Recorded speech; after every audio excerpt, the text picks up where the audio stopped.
Hi everyone! May favourites, 5 top beauty things that I think are well worth the money. Just glorious beauty treats or very useful things.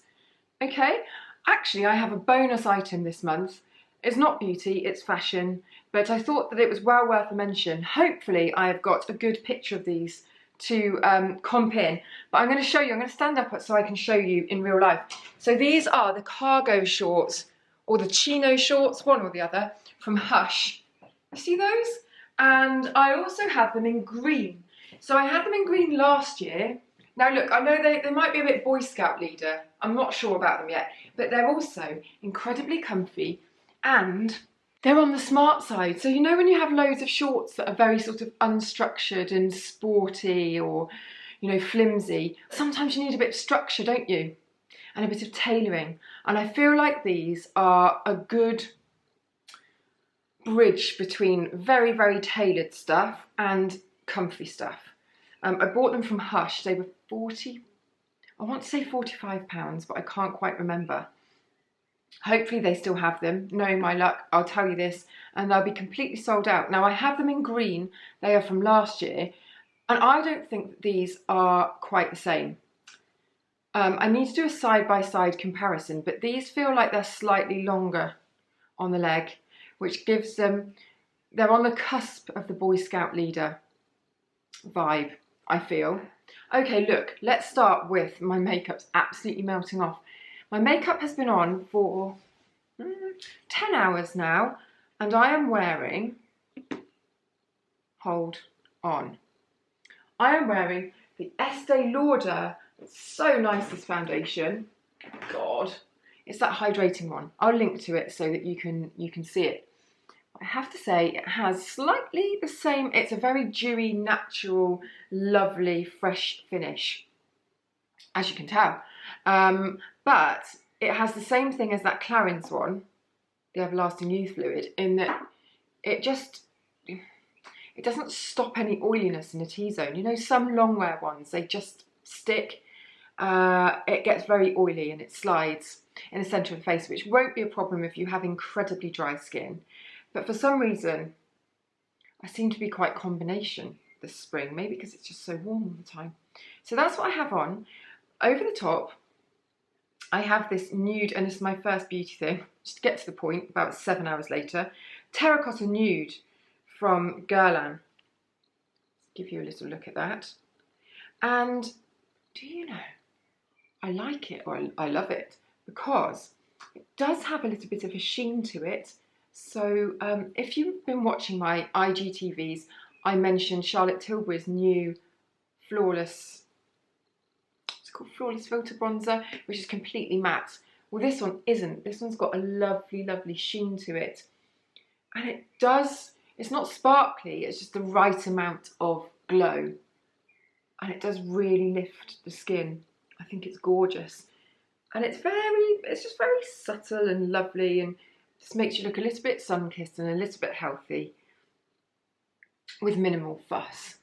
So I've been wearing this a lot. I'm trying to decide whether I love more this kind of look or the Charlotte Tilbury, oh here's the Charlotte Tilbury actually, the Charlotte Tilbury look that is almost like a half a contour. Because with that very matte bronzer, you don't get any light reflection. So wherever you're putting it, the light's not really bouncing off. You're creating a shadow. So it's a very different look. Because when you create a contour, it's a contrast, isn't it? So you've got your face and then makeup. Whereas it's with a little bit of a sheeny shimmer, it's much easier just to create this sort of overall natural glow, I think. My eyes haven't lasted quite so well, so I've been for a massive jaunt down the river, and the kids, who are obsessed with Mia and Me, which is this, I think it might be a Disney series, maybe it's not Disney, and it's got unicorns in. They have been Lyria and Anshao, and they've been galloping down the river, and I've been trying to keep up with them. And so my makeup, it's done pretty well, but it is a bit slidey. So, God, I'm really gabbling on today. My second thing I want to show you, third thing, but second beauty thing, is the Pixie eye palette, because I've had loads of comments every time I've used it. asking what's on my eyes. This is called Natural Beauty, and I think it's really good value for money. It's got mattes, 1, 2, 3, 4, 5 mattes, and 1, 2, 3, 4, 5, 6, 7 more shimmery ones. The only thing I'll say about this palette is that the dark shadows don't really have much of a payoff. They're not rubbish, but if you compare them to something like, for example, a Charlotte Tilbury palette or NARS shadows, which are so pigmented, you really notice the difference. So you couldn't really use these as a liner, for example. Just show you what I mean. This will look really dark now when I do it. Okay, so if you see, that's one of those. Let me just get my NARS. If I use my NARS palette, Suede, and I use the very darkest one, can you see? I don't know, it's just a lot more pigmented. Now listen, that is no bad thing, because if you just want to sort of piss around with a few eyeshadows and create a nice look, and you're not into, you know, like contouring and blending it all out and doing along the waterline and all of that malarkey, then it's really nice because you've got less chance of going wrong. So if you take a bit of the dark and you were pushing them into the outer corner like this,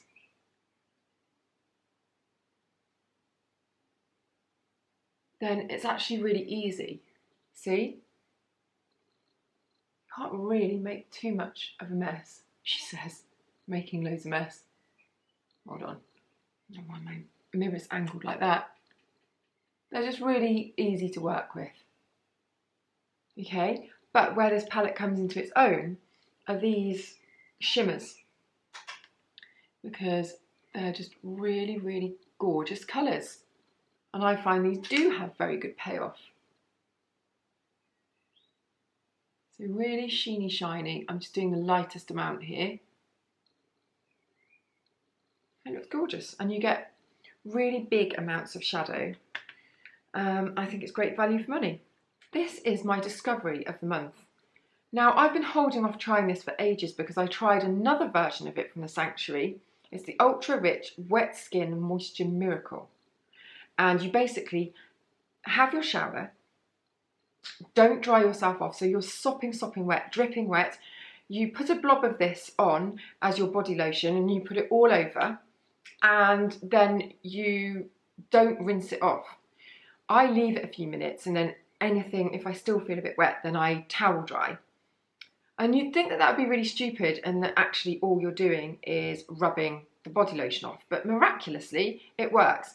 Now, I tried this before about a year ago and I hated the fragrance. I think it might have been a melon one, but this one isn't a melon one. This is the Ultra Rich. I'm not quite sure how to describe what it smells like. It's quite a strong smell. It's more like, you know, like the smell of Palmer's cocoa butter.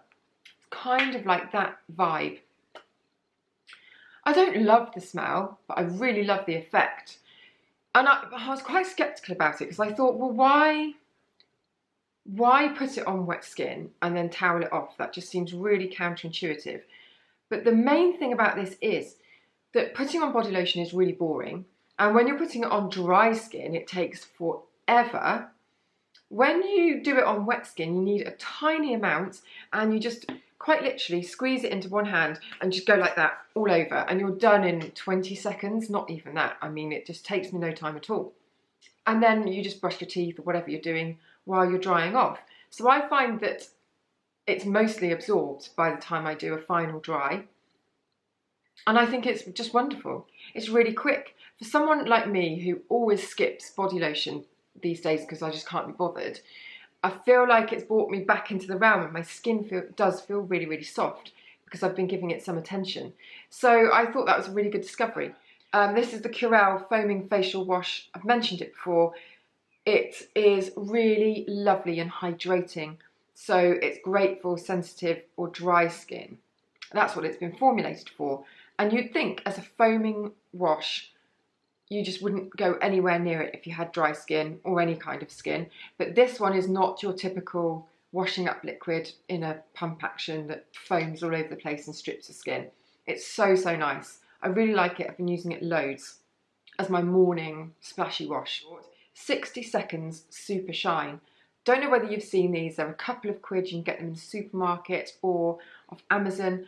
And I feel like I've tried a lot of sort of cheap nail varnishes. I feel like this one is one of the best.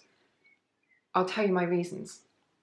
The first reason is it's got a really wide brush, so you need less brush strokes. I mean, on your little nail, you can almost splay the brush and it does the whole nail. So less brush strokes on each nail and less chance to go wrong, I suppose. And then it dries really, really quickly, which is a must for me because I get so bored. And then it has this glossy, super shine finish to it. That's one coat that's gorgeous. Excuse the dents. That is where I tore my hard gels off and it's left a dent in my nails, but I've almost grown them out. That's it for now. Those are my favourites. Everything is listed below. Go and have a look at my blog if you haven't already, because there are loads of beauty reviews on that, although not recently because I've just been writing about nonsense. And I shall see you in the next video.